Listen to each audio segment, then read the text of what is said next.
সারা দেশে red alert, বাড়তি নিরাপত্তা। ভারতের এক মিডিয়ার রিপোর্টেই তোলপাড় পুরো বাংলাদেশ। সত্যিই কি বিমান বাহিনীর ভেতরে পাকিস্তানি জঙ্গি, নাকি এটা শুধুই কোনো তথ্য সন্ত্রাস? আসলে কি ঘটছে ভেতরে? বাংলাদেশ যখনই বড় সামরিক সিদ্ধান্ত নিচ্ছে, তখনই কেন ছড়াচ্ছে এই খবর? এবার কি তবে টার্গেট বিমান বাহিনী?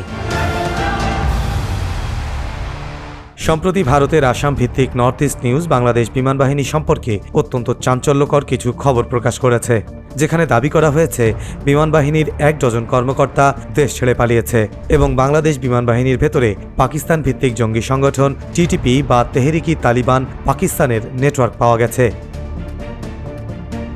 গত 23 এপ্রিল ভারতের নর্থ ইস্ট নিউজ নামক একটি গণমাধ্যমে ভারতীয় সাংবাদিক চন্দন নন্দী বাংলাদেশ বিমান বাহিনীর অভ্যন্তরে তেহরিকি তালিবান পাকিস্তানের একজন সদস্য গ্রেপ্তারের খবর প্রকাশ করে। যদিও এই বিষয়ে তারা কোনো প্রমাণ বা তথ্যসূত্র উপস্থাপন করতে পারেনি, তবে বিশ্বস্ত সামরিক সূত্র থেকে প্রাপ্ত তথ্য অনুযায়ী পুরো বিষয়টি একটি সুপরিকল্পিত অপপ্রচার এবং টিটিপি নিজেরাই বাংলাদেশে তাদের কোনো অস্তিত্ব বা সংশ্লিষ্টতার বিষয়টি সরাসরি অস্বীকার করেছে। এদিকে বাংলাদেশ এয়ারফোর্সে টিটিপি সংশ্লিষ্টতার যে অভিযোগ চন্দন নন্দীর নর্থ ইস্ট নিউজের মাধ্যমে প্রকাশিত হয়েছে, তা এক ধরনের বিশেষ উদ্দেশ্যে করা ফলস ক্যাম্পেইন বলে জানাচ্ছেন দেশের সামরিক বিশ্লেষকরা। এমনকি বিমান বাহিনীর পক্ষ থেকেও বিষয়টিকে ভুয়া বলে আখ্যায়িত করা হয়েছে। এ বিষয়ে বিমান বাহিনী এবং দায়িত্বশীল মহল সাধারণ জনগণকে গুজবে কান না দেওয়ার আহ্বান জানিয়েছেন। তারা জানান, বাংলাদেশ বিমান বাহিনীর নিজস্ব ফিল্ড ইন্টেলিজেন্স ইউনিট রয়েছে, যা অত্যন্ত দক্ষ ও সক্ষমতার সঙ্গে নিরাপত্তা সংক্রান্ত বিষয়গুলো তদারকি করে আসছে। এদিকে বাংলাদেশ বিমান বাহিনীকে ঘিরে বিভিন্ন গণমাধ্যম ও অনলাইন প্ল্যাটফর্মে ছড়িয়ে পড়া এসব তথ্য নিয়ে এরই মধ্যে ব্যাপক বিভ্রান্তি তৈরি হয়েছে। পুলিশ সদর দপ্তর সম্প্রতি দেশজুড়ে ইউনিট প্রধানদের একটি সতর্কবার্তা পাঠিয়েছে, যেখানে বলা হয় নিষিদ্ধ জঙ্গি সংগঠনের সমর্থকরা জাতীয় সংসদ, সামরিক স্থাপনা, ধর্মীয় স্থান, বিনোদন কেন্দ্রসহ বিভিন্ন গুরুত্বপূর্ণ স্থাপনায় হামলার পরিকল্পনা করছে। বলা হচ্ছে ভারতীয় মিডিয়ার সাথে দেশবিরোধী এই চক্রান্তে যোগ দিয়েছে দেশের ভারতপন্থী প্রশাসনিক কর্মকর্তা, শীর্ষস্থানীয় কিছু গণমাধ্যম এবং অনলাইন অ্যাক্টিভিস্টরাও। কোনো রকম প্রমাণ এবং নিশ্চিত সূত্র ছাড়াই তারা শুধুমাত্র ভারতীয় রয়ের নির্দেশনায় এসব প্রচার করে যাচ্ছে। এবারে আসি মূল আলোচনায়। এসব কারা করছে আর কেনই বা করছে? প্রথমে আসা যাক চন্দন নন্দী প্রসঙ্গে। নর্থ ইস্ট নিউজ নামক গণমাধ্যমের প্রতিবেদক চন্দন নন্দী অতীতেও বাংলাদেশকে ঘিরে একাধিকবার যাচাইবিহীন ও বিতর্কিত তথ্য প্রকাশ করেছে এবং যার প্রতিটি খবরের পেছনেই কোনো না কোনো উদ্দেশ্য থাকে বলে অভিযোগ রয়েছে।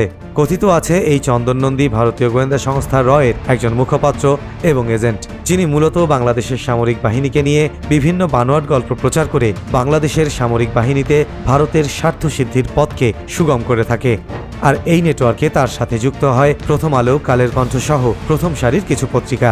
সেই সাথে নবনীতা চৌধুরী এবং জুলকারনাইন সায়েরের মতো পরীক্ষিত ভারতপন্থীরাও এই প্রোপাগান্ডা নিয়ে সরব হয়ে ওঠে। এবারে আসা যাক এর উদ্দেশ্য প্রসঙ্গে। দীর্ঘদিন পর বাংলাদেশ বিমান বাহিনী যখন আধুনিক যুদ্ধবিমান ও হেলিকপ্টার ক্রয় কার্যক্রম শুরু করতে যাচ্ছে, তখনই এই বাহিনীকে ঘিরে বিভিন্ন গুজব ছড়ানো হচ্ছে, যার উদ্দেশ্য আর কিছুই নয় বরং বিমান বাহিনীকে একটি বিতর্কিত জায়গায় নিয়ে যাওয়া। উল্লেখ্য, আগামী 2রা মে বাংলাদেশ পাকিস্তান এয়ারফোর্স থেকে অ্যাডভান্স পাইলট অ্যান্ড টেকনিশিয়ান ট্রেনিংয়ের লক্ষ্যে MOU বা memorandum of understanding deal sign করবে। আর মূল সমস্যাটা এখানেই।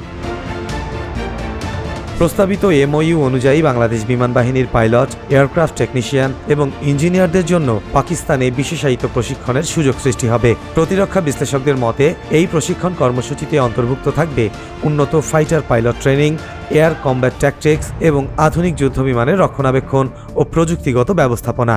পাকিস্তান বিমান বাহিনীর দীর্ঘদিনের অপারেশনাল অভিজ্ঞতা এবং প্রশিক্ষণ অবকাঠামো এই ক্ষেত্রে গুরুত্বপূর্ণ ভূমিকা রাখবে। একই সাথে পাকিস্তান থেকে JF-17 থান্ডার যুদ্ধবিমান কেনার প্রক্রিয়াও এই চুক্তির ধারাবাহিকতায় উঠে আসবে।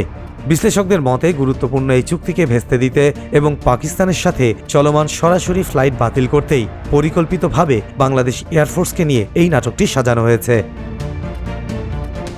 দীর্ঘ 10 বছর যাবৎ নামে মাত্র চালু থাকা বাংলাদেশ এয়ারফোর্সের research and development sector R&D আবারও নতুনভাবে চালু হওয়াটা শত্রুদের মাথা ব্যথার কারণ তা বলার অপেক্ষা রাখে না।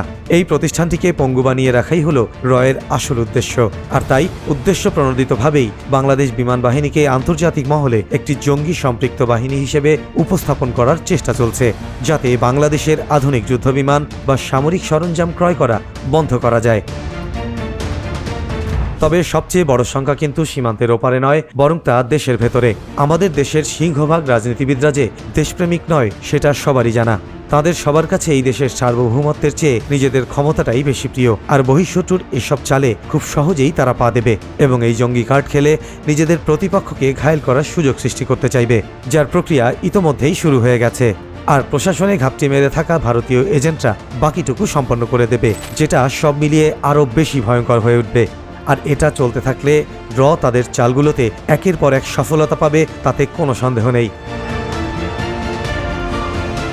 বিশ্লেষকরা মনে করছেন দেশের রাজনীতিবিদ এবং সাধারণ মানুষ সবাইকেই আরও বেশি সচেতন থাকতে হবে। দেশের কাঙ্ক্ষিত উন্নয়নের পথে কাউকেই বাধা হতে দেয়া যাবে না। অন্যথায় এসব দেশবিরোধী চক্রান্ত ধারাবাহিকভাবে চলতে থাকলে আমাদের প্রিয় মাতৃভূমি একটা সময় সত্যি সত্যি অখণ্ড ভারতের অংশ হয়ে নিজেদের স্বাধীনতা হারাবে, যা আমাদের কারোই কাম্য নয়।